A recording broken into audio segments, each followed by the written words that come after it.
Hey, welcome back. So in the last video you may have noticed that in my excitement to show the way the stage loops around, I completely forgot to get one of the golden cogs. It's just kind of sitting over here.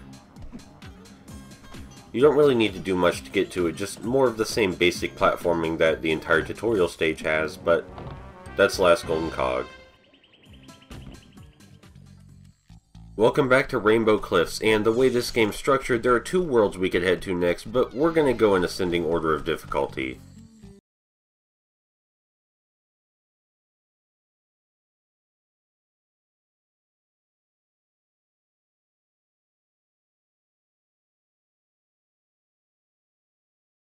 Oh, smell that fresh rainforest air. See the cute wallabies. Surf the slippery water slide. Watch out for those ridges.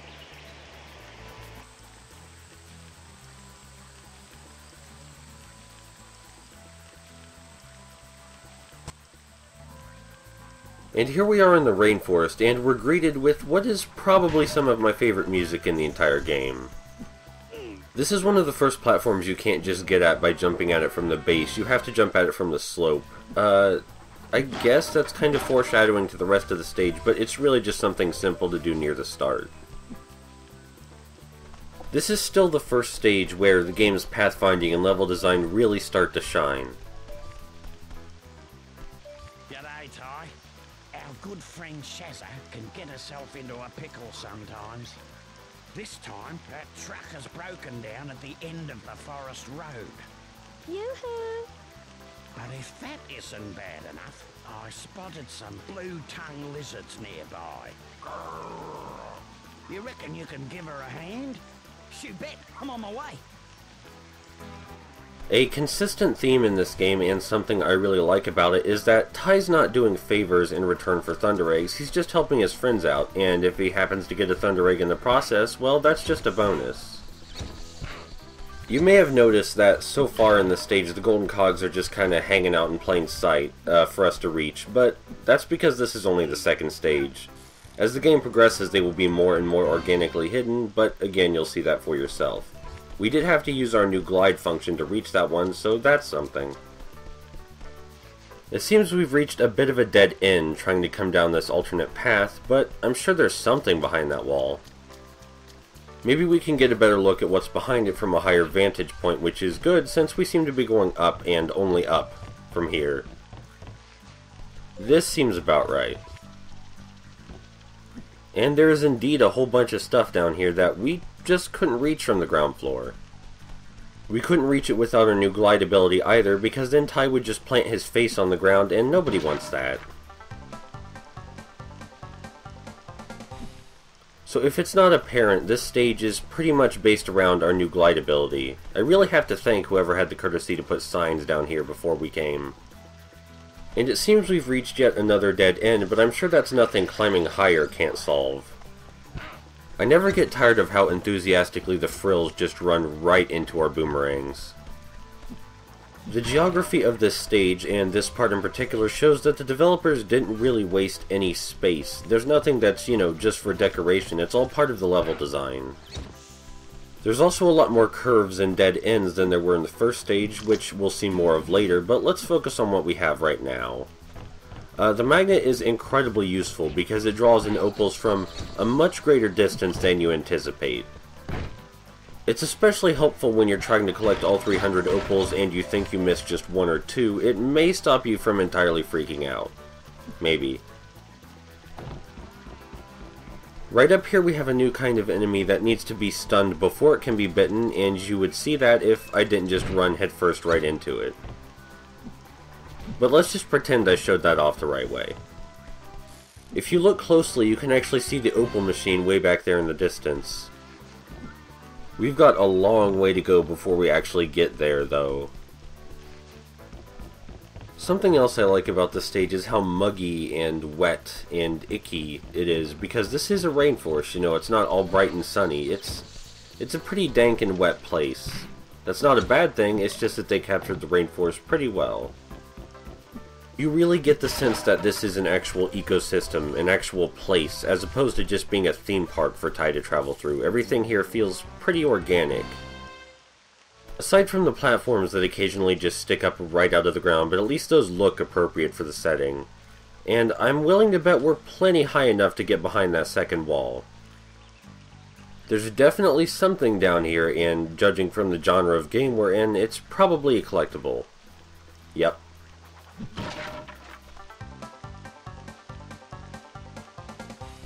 Thank goodness for these disgusting looking flowers also. Sent us right back to where we wanted to be. Now let's head back to that waterfall we ignored earlier. First, of course, we have to deal with the traditional spinny death log, but that shouldn't be too much of a problem. And we already have 100 opals, but that doesn't necessarily mean we're 1/3 done with the stage. Though all things considered, the rainforest is definitely smaller than it first appears. Listen, Ty, before you tackle this water slide, there are a few things you need to know. You can speed up and duck under the logs by pressing the bite button. And you can slow down by pulling back on the movement stick. Now it's very tempting on this water slide to just go full speed all the time, but we need these opals, so it's probably a good idea to be more moderate. And there are actually a significant number of opals on this water slide, as it comes in 2 parts, but they're not exactly hard to get at, and there is a magnet in between sometimes, so oh, what's this over here? Gonna have to take just a bit of a detour for this golden cog over here.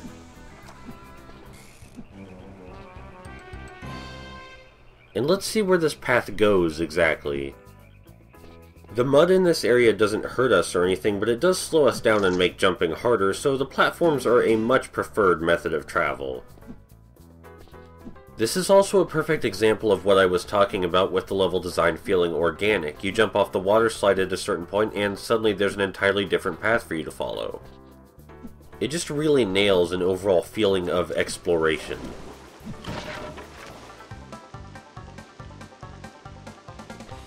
And in case you're wondering just how we're going to get right back to where we were, well, firstly we're going to use these stairs over here.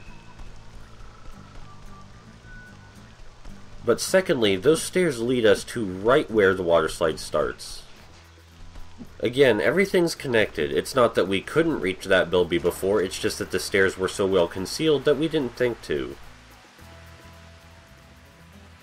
So as I was saying, there are quite a few opals on the water slide, but they're spread a decent amount apart and we can slow down, so they're not very hard to get at. And even if we do happen to miss a few, there's a magnet power-up in between the 2 water slides, so we can pick up what we missed fairly easily. Basically, I'm just trying to say that collecting pickups on a water slide is not as hard as it sounds. And here are those leeches Mori was warning us about, but they're not really a big deal.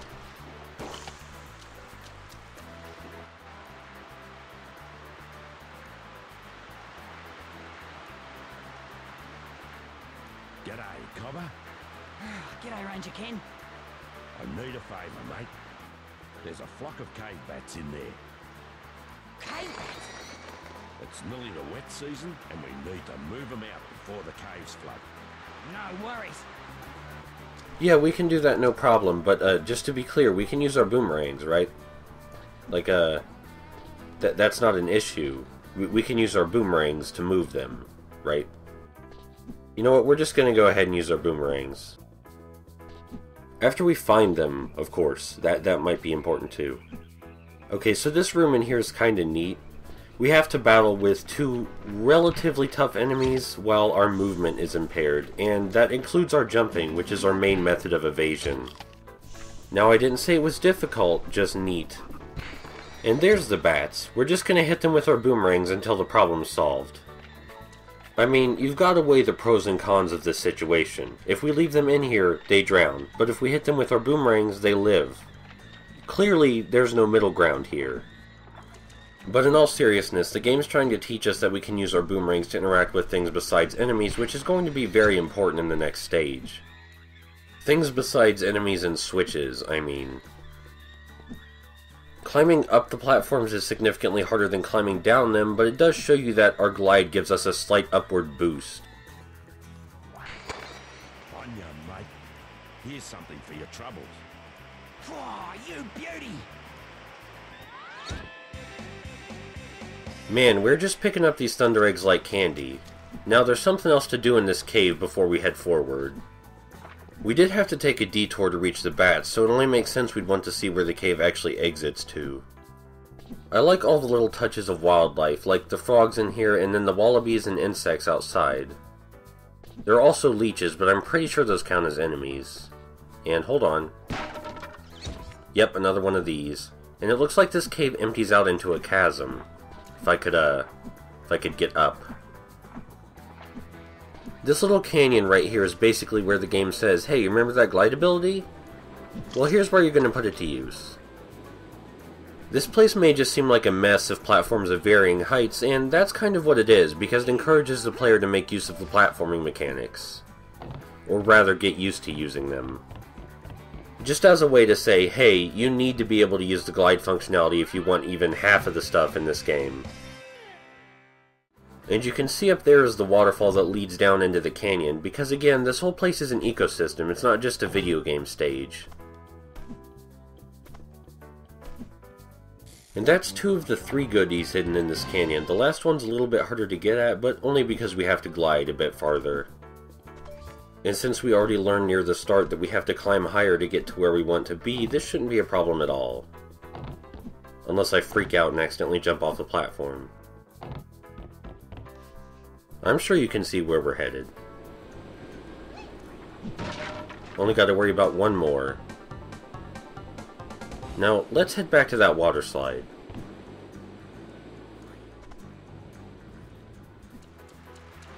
So you can probably guess that the second part of the slide also has a sizable number of opals, but we just grabbed the magnet power-up, so that pretty much ensures we'll get all of them. One of these paths is significantly faster than the other, and I believe we picked the slower one, but we should pick up all the opals on the alternate path because we have the magnet power-up.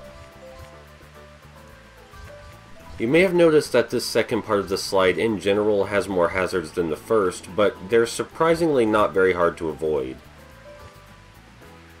If we started to suddenly move fast right here, yeah, we might be in trouble, but otherwise no, they're not a big deal. Something Ty is very good at is breaking expectations by making little sequences like this control surprisingly well. And there are quite a few non-platforming sections throughout the game. Alright, we're at the end of the slide, and we missed quite a few opals, but we can go back and get them no problem. After we're done viciously tearing apart leeches with our teeth. And there's just another golden cog sitting up on high platforms over here. In general, you have to perform little mini platforming challenges like this to reach them, but some of them are significantly harder than this. Oh hey, a thunder egg just kinda sitting there. But no, we're not gonna do that yet. I know it's tempting, but we did miss some opals, and we can't let that pass.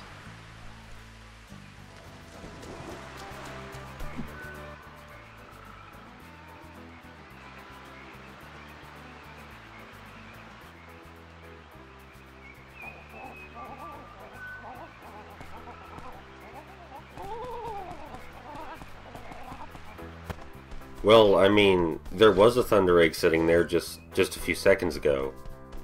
How exactly we approach taking the thunder egg from the turkey is going to entirely determine whether it is incredibly frustrating or very simple. If you've played this game before, you know exactly what I'm talking about. For now, let's just leave it be and clean this area out of all its goodies instead. It can be very easy to miss some of the opals here if we're just focused on chasing the turkey, so let's not rush. You figure that guy would know better than to taunt us, even from a distance. So I'm sure you've noticed that this area is designed so the turkey will have a ton of pathways to run down while we chase him, kind of like a mini maze. However, we already saw that the turkey stops at intersections, so it's just a matter of cutting him off and approaching carefully. He gobbles once to let us know we're too close, and if we approach further than that, then he'll flee. And I really wanted to bite the turkey, but there was a frill standing behind him that Ty saw fit to lock onto instead. The super bite is easily the easiest method to take out the turkey, but we can also take him out from above if we try hard enough.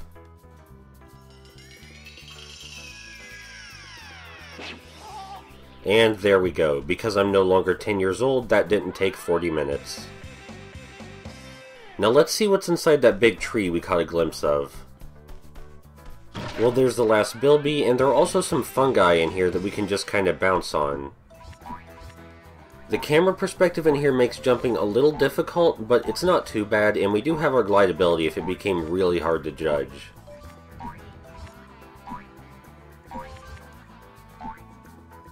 In the pause screen, this thunder egg is referred to as the bounce tree, which makes me think that everybody in the rainforest just collectively refers to this tree as the bounce tree, which also implies that everybody's tried jumping on the fungi. I mean, it could have been a popular playground attraction before this entire place was infested with frills. We can hear some sort of unsettlingly loud rumbling noise, which hopefully is not something too bad.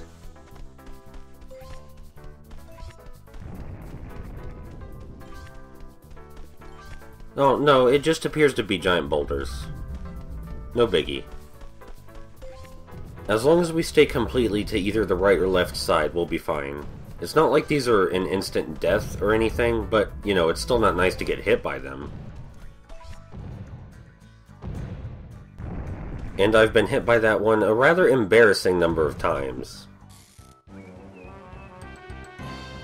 Just one more, and I'm not going to forget it this time. The boulders right here are equally easy to deal with, they just require some very basic timing. Man, it's no wonder that Shaza's car broke if she had to drive it up through this. G'day, Shaza. Oh, shivers! Oh, Ty, am I glad to see you. Would you mind keeping those blue tongues off me back while I fill up my watering bottle? No worries. Thanks, Possum.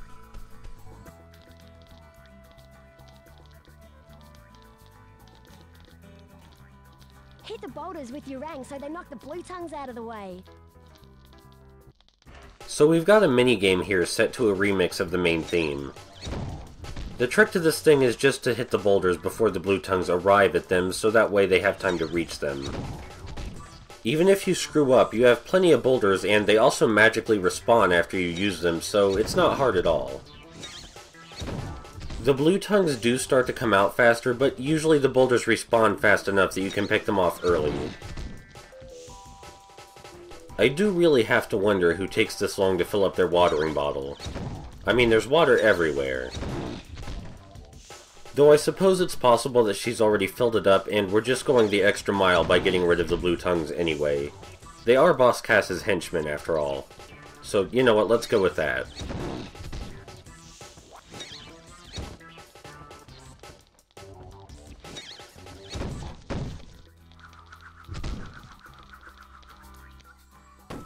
Thanks heaps for what you did back there, Possum. No worries. By the way, I found this at the creek. You want it? Shoe ripper! Well, I better get a move on. See you soon, Possum. Again, we seem to get an awful lot of thunder eggs just by helping our friends out, which is really cute. And we could exit the stage, but no, we're not done here yet. We're still missing some opals and a golden cog. These spikes gave me a ridiculous amount of trouble as a kid, but you just jump right over them. They sure are throwing a lot of frills at us, but they're really no problem at all. And right down here, we're going to get the rest of the opals thanks to the magnet power-up firstly, but there's our last golden cog. And that's actually probably the only well-hidden one in the entire stage, come to think of it. And we did see the opal machine up here, yep, there it is, so it seems we're done with the stage, but there is one other matter we have to attend to. We have to go back near the start for the time trial, and the start is right down here. How convenient. Let's you and me race, brah. Betcha, Thunder Egg, you can't beat me. So we don't know who this guy is or where he came from, but he wants to race, and you know what, we've been down this water slide enough that I'm sure we can take him on. Especially since he seems to be running right into all the hazards. And you saw right there we took the left path, which is the quicker one. Most of the characters you race early in the game have some kind of flaw or gimmick that stops them from beating you, For example, like I said, that guy just runs right into all the hazards. Later in the game it gets more difficult and you actually have to know the stage in order to beat them. I mean, he really should be winning, all things considered. I mean, for one thing, he's not just using his feet, and he has protective eyewear. We're pretty much just smashing our head into the current. Ah, I did it! Wow, you won! You got lucky as all. But fair is fair. Next time I'll beat you. Sweet. And there will be a next time, but we don't have to worry about that for a while. So you may be wondering how we get back up to the end of the stage and... well, now you're not wondering anymore. Everything is connected. It is worth saying that although this is the first real stage of the game, it is very easy when compared to everything that comes after. Especially as far as collecting is concerned. But hey, let's not worry about that. We 100%ed the stage, and we have enough golden cogs to get us a new boomerang.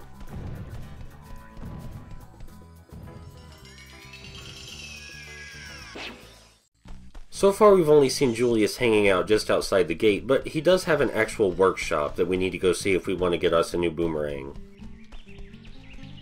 Rainbow Cliffs isn't the largest overworld by any means, but it's big enough that it matters.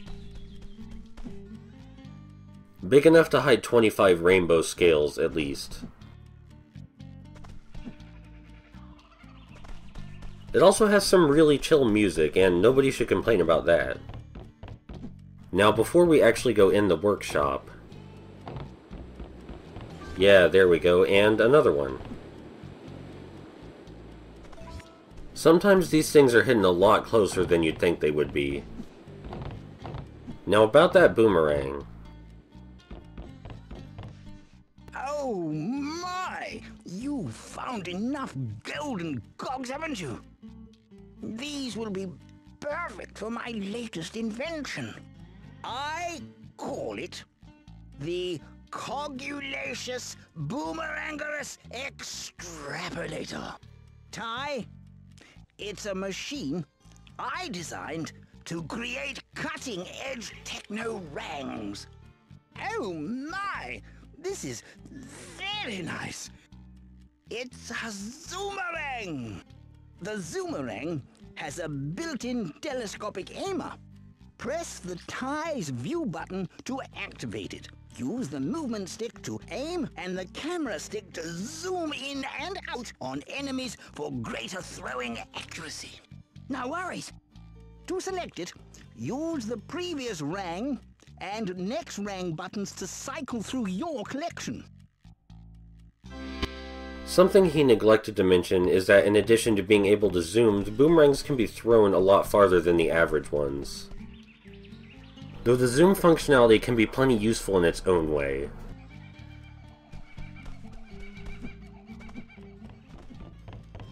And after we grab these last two rainbow scales, that's it for this video. Not the last two, I should say, but these two rainbow scales. Thank you for watching, and of course I'll see you next time.